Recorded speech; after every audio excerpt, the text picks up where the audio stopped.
This channel does not promote any violent, harmful, or illegal activities. All content provided by this channel is meant for an education purpose only. আবার কি রাজনীতিতে একেবারে স্বমহিমায় ফিরে আসছেন অভিষেক বন্দ্যোপাধ্যায়? কারণ গতকাল সন্ধ্যায় দক্ষিণ 24 পরগনা জেলার কয়েকজন নেতার সঙ্গে অভিষেক বৈঠক করেন, আর তারপর থেকে এই জল্পনা শুরু। ক্যানিং পূর্বের তৃণমূল বিধায়ক শওকত মোল্লা তিনি জানিয়েছেন অভিষেক বন্দ্যোপাধ্যায় দলের একজন দক্ষ সেনাপতি, আগামীতেও তিনি নেতৃত্ব দেবেন। সেনাপতি তো আছেই, মমতা বন্দ্যোপাধ্যায়ের নেতৃত্বে অভিষেক বন্দ্যোপাধ্যায়ের সেনাপতিত্বে আগামী দিনে লড়াই। অভিষেক বন্দ্যোপাধ্যায়ের ঘনিষ্ঠ বলে যারা পরিচিত তারা একের পর এক তানার কাছে যাচ্ছেন, আপনারা কি বোঝাতে পারলেন? বোঝানোর কি আছে?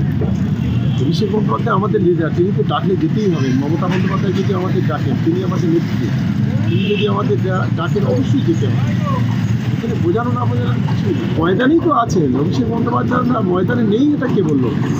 আসলে আমাদের রাজ্যের যারা বিরোধী দল তারা একটু হতাশা করে, তারা যার কারণে বিভিন্ন ধরনের অপপ্রচার প্রচার তারা করানোর চেষ্টা করছে। শুনলেন শওকত মোল্লার বক্তব্য। পরের খবর আপনাদের দেখাবো, বিগ ওয়ালে দেখাই। পরের খবর আমাদের বিগ ওয়াল, তাহলেও অমিত শাহের দেখানো পথেই এবারে হীরক রানী ক্যাম্পেইন করছে বঙ্গ বিজেপি। অমিত শাহ কলকাতাতে এসেই হীরক রানী নিয়ে মন্তব্য করেছিলেন, সেই হীরক রানী ক্যাম্পেইন এই প্রচারে এবারে শুভেন্দু অধিকারী। অমিত শাহের দেখানো পথেই হীরক রানী ক্যাম্পেইন এবারে বিজেপির। হীরক রানী ক্যাম্পেইনের প্রচারে শুভেন্দু অধিকারী, ওয়েবসাইট খুলে দুর্নীতির বিরুদ্ধে ডিজিটাল প্রচারে বিজেপি। কথা বলবো প্রদীপ্ত কান্তি ঘোষ, আমাদের সহকর্মী আমাদের সঙ্গে রয়েছেন। প্রদীপ্ত, যেদিন থেকেই হীরক রানী কথাটি উদ্ধৃত করে অমিত শাহ বক্তব্য রেখেছিলেন তারপর থেকেই আলোচনায় গোটা বিষয়টি, এবং এবারে আবার ডিজিটাল প্রচারে এই হীরক রানী বিষয়টাকেই আরও গুরুত্ব দিচ্ছে বঙ্গ বিজেপি। কিভাবে, কোন ভাবে তারা ডিজিটাইজভাবে এই বিষয়টাকে প্রাধান্য দেওয়ার চেষ্টা করছে, কিভাবে ক্যাম্পেইন হতে চলেছে? দেখো, সামনেই লোকসভা নির্বাচন রয়েছে এবং আজকে এইভাবে ক্যাম্পেইনের বিষয়টি সামনে আসার পর এটা স্পষ্ট হচ্ছে যে এবারের লোকসভা নির্বাচনে এই ব্যাপারটিকে বিজেপির নেতৃত্ব তারা তুলে ধরবেন। হীরক রানী বাই বাই, এই ধরনের যে স্লোগান শুভেন্দু অধিকারী অমিত শাহ বলার পর থেকে তিনি বলছিলেন এবং আজকে তিনি তার এক্স মাধ্যমেও জানিয়েছেন, এবং তার পাশাপাশি বিজেপি রাজ্য নেতৃত্ব তারাও ওয়েবসাইটের মাধ্যমে এটা মানুষের কাছে নিয়ে যাচ্ছেন এবং মানুষকে সরাসরি আবেদন করছেন, যারা হীরক রানীর অবসান চান, অপশাসন থেকে মুক্তি চান, তাহলে তারা সেখানে রেজিস্টার করুন। এবং এই রেজিস্টারে এই মুহূর্তে তোমার সঙ্গে যখন কথা বলছি সেখানে দেখা যাচ্ছে 92,370 জন তারা রেজিস্টার করেছেন এবং তারা মূলত বিজেপি নেতৃত্ব এই গোটা ব্যাপারটাতে এই গত 12 বছর ধরে যে দুর্নীতি চলেছে বা কেন্দ্রের তরফ থেকে যে টাকা দেওয়া হয়েছে সেই টাকা নয়-ছয় করা হয়েছে, কাটমানির প্রসঙ্গ, রাজনৈতিক হিংসা, নারী সুরক্ষা সহ 12খানা বিষয়কে তারা সামনে নিয়ে এসছেন এবং মানুষের কাছে নিয়ে যাচ্ছেন যে গত 12 বছরে এ রাজ্যকে কিভাবে পিছিয়ে দেওয়া হয়েছে এবং এই ক্যাম্পেইনকে তারা আরো বেশি করে যাতে সাধারণ মানুষের কাছে পৌঁছে দেওয়া যায় তার জন্য প্রয়োজনে তারা হোয়াটসঅ্যাপ মারফত তাদের যে টিম রয়েছে সেই কাজও আগামী দিনে করবেন। এবং শুভেন্দু অধিকারী আজকে এক্স মাধ্যমে তিনি হীরক রানী পর্ব 1 বলে উল্লেখ করেছেন, অর্থাৎ তিনি পর্ব ভিত্তিক আজকে তিনি মূলত তোষণের রাজনীতিকে আক্রমণ করেছেন, অর্থাৎ বিজেপি রাজ্য নেতৃত্ব লোকসভা নির্বাচনের আগে হীরক রানীকে সামনে রেখেই তাদের প্রচারের ঘুঁটি সাজাবেন, এটা অন্তত স্পষ্ট হচ্ছে এবং সেটা সময় যত যাবে তত তারা উচ্চগ্রামে তুলে ধরবেন, এমনটাই মনে করছেন রাজনৈতিক মহলের বিশেষজ্ঞরা।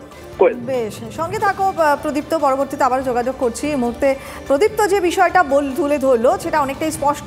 অমিত শাহ কলকাতায় আসার পর যে তিনি বিভিন্ন তাদের যে বিজেপি কার্যকর্তাদের সঙ্গে যে বৈঠক করেন তারপর সেখানেই হীরক রানী প্রসঙ্গ উল্লেখ করেন এবং তারপর থেকে সেই সত্যজিৎ রায় হীরক রাজার দেশে অবলম্বনে হীরক রানীর বিষয়টা সামনে আসার পরই রাজনৈতিক মহলে আলোচনা শুরু হয়ে যায়। এবারে সেই হীরক রানী ক্যাম্পেইন বঙ্গ বিজেপির। হীরক রানী ক্যাম্পেইনের প্রচারে শুভেন্দু অধিকারী।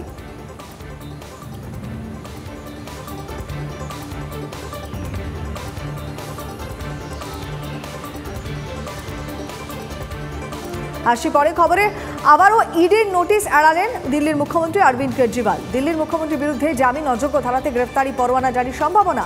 সূত্রের খবর, গ্রেফতারি পরোয়ানা জারি করতে আদালতের দ্বারস্থ হতে পারে এনফোর্সমেন্ট ডিরেক্টরেট। তৃতীয়বার তিনি ইডির ডাকে সাড়া দিলেন না। কেজরি দাবি করেছেন যে নোটিশ তাকে পাঠানো হয়েছে তা আইনসঙ্গত নয় এবং এই নিয়ে তৃতীয়বার ইডির নোটিশ এড়ালেন অরবিন্দ কেজরিওয়াল।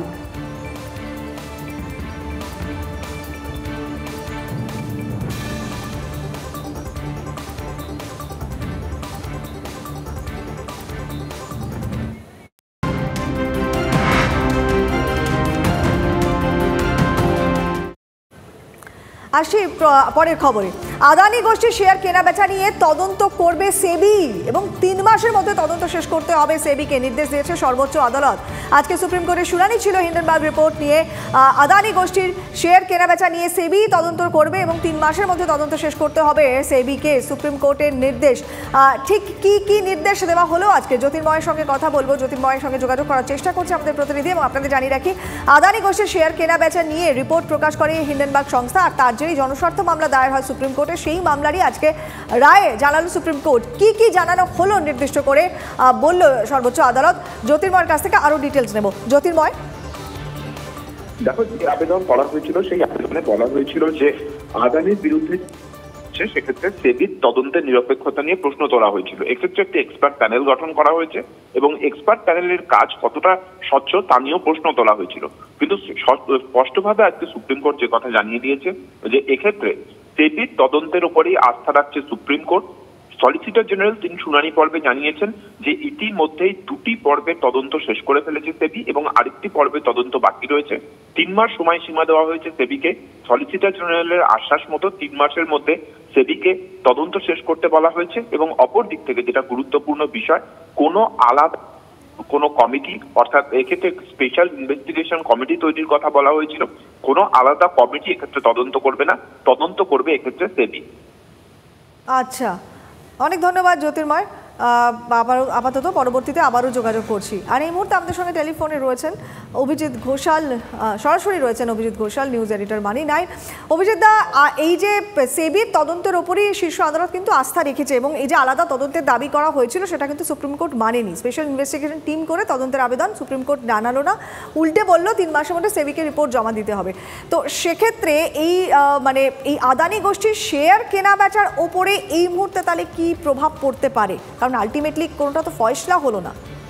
কোয়েল, দেখো, এটা মুদ্রার দুটো পিঠি রয়েছে। তুমি যদি একদিকে বলো যে ফয়সালা হলো না, আরেক দিকটা, তার উল্টো দিকটা হচ্ছে যে এটা একটা স্টেবিলিটি বজায় রাখলো। অর্থাৎ আমি যেটা বলতে চাইছি সেটা হচ্ছে বিনিয়োগকারীরা সবসময় কিন্তু আনএক্সপেক্টেড কিছু, অপ্রত্যাশিত কিছু একটা একেবারেই পছন্দ করেন না, তারা পছন্দ করেন স্টেবিলিটি।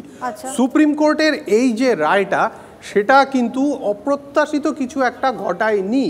অর্থাৎ ধরো সুপ্রিম কোর্ট যদি বলতো যে না, একটা অন্য কোনো বডি এইটাকে ইনভেস্টিগেট করুক, হ্যাঁ আমরা মানছি যে সেবির এতে গলত থাকতে পারে, ফলে একটা ইন্সপেকশন টিম আলাদা বা সিবিআই বা অন্য কোনো নিয়ন্ত্রক সংস্থা তারা যদি এইটাকে তাদের হাতে যদি অর্পণ করা হতো, তাহলে একটা অপ্রত্যাশিত ব্যাপার ঘটতো এবং এই ইনস্টেবিলিটি কিন্তু বিনিয়োগকারীরা এবং শেয়ার বাজারের পরিমণ্ডলে যারা কাজ করেন তারা পছন্দ করেন না।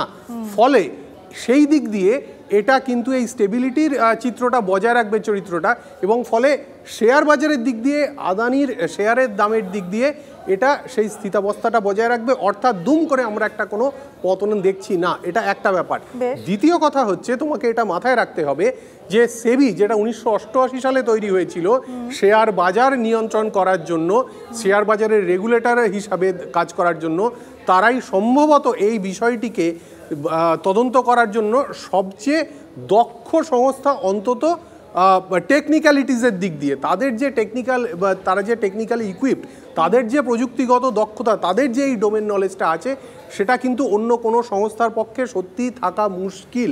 আমি বলছি না যে এর জন্য যে সেবির থেকে ভালো কেউ করতে পারে না, কিন্তু সেবি অত্যন্ত দক্ষ এই কাজটা করার জন্য। ফলে যেহেতু সুপ্রিম কোর্ট এটায় আস্থা রেখেছে, সেহেতু সেটা তুমি বলতে পারো যে এটা অনেকটা ন্যাচারাল জাস্টিস এবং মানুষ যা প্রত্যাশা করছিলেন বিনিয়োগকারীরা, তার সঙ্গে সঙ্গতিপূর্ণ। এবং আদানির শেয়ার গত বছর যে বিপুল উতাল পাতাল দেখেছে, তোমায় বলি 23শে জানুয়ারি এই হিন্ডেনবার্গের রিপোর্ট প্রকাশ করেছিল, তার কয়েক ঘন্টার মধ্যে প্রায় 2.5 লক্ষ কোটি টাকা তার শেয়ারের যে ভ্যালুয়েশন, আদানির সব শেয়ার মিলিয়ে, তাতে একটা পতন হয়েছিল কয়েক ঘন্টার মধ্যে। তো একটা এত বড় বিপর্যয় খুব কমই ভারতীয় শেয়ার বাজারে দেখেছে। ফলে তার থেকে আদানির শেয়ার অনেকটা ঘুরে দাঁড়িয়েছে এবং আজকের এই রায়ের ফলে কিন্তু তার প্রতিকূলেই থাকলো এই ঘুরে দাঁড়ানোর পদ্ধতিটা। আচ্ছা, বেশ, অনেকটা ক্লিয়ার হলো অভিজিৎ। অনেক ধন্যবাদ অভিজিৎ আমাদের সঙ্গে কথা বলার জন্য। অভিজিৎ ঘোষাল, মানি 9 এডিটর, আমাদের সঙ্গে ছিলেন।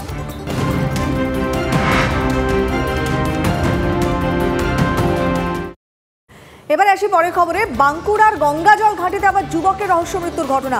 পুকুরের পাশে দেহ উদ্ধার হয়েছে। গঙ্গাজল ঘাটি ব্লকের দেশুরিয়া মোড়ের এই ঘটনা।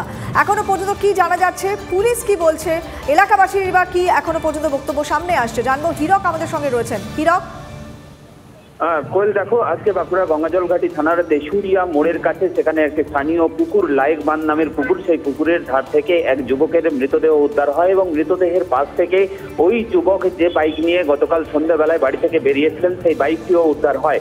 আর এই ঘটনাকে কেন্দ্র করে স্থানীয়ভাবে ব্যাপক চাঞ্চল্য তৈরি হয়েছে, কারণ ওই যুবকের মৃত্যু কিভাবে হয়েছে তা নিয়ে যেমন রহস্য তৈরি হয়েছে, তেমনই কিন্তু পুলিশ গোটা ঘটনা তদন্তে নেমেছে। ইতিমধ্যে মৃতদেহটি উদ্ধার করে বাঁকুড়া সম্মিলনী মেডিকেল হাসপাতালে পাঠানো হয়েছে ময়নাতদন্তের জন্য এবং এই ময়নাতদন্তের রিপোর্ট হাতে পাওয়ার পরই পুলিশের তরফে যেটা বলা হচ্ছে যে ময়নাতদন্তের রিপোর্ট হাতে পাওয়ার পরই এই যুবকের মৃত্যুর কারণ সম্পর্কে নিশ্চিত হওয়া সম্ভব হবে। নজর থাকবে হীরক, তুমি নজর রাখো, আবারও পরবর্তীতে যোগাযোগ করছি।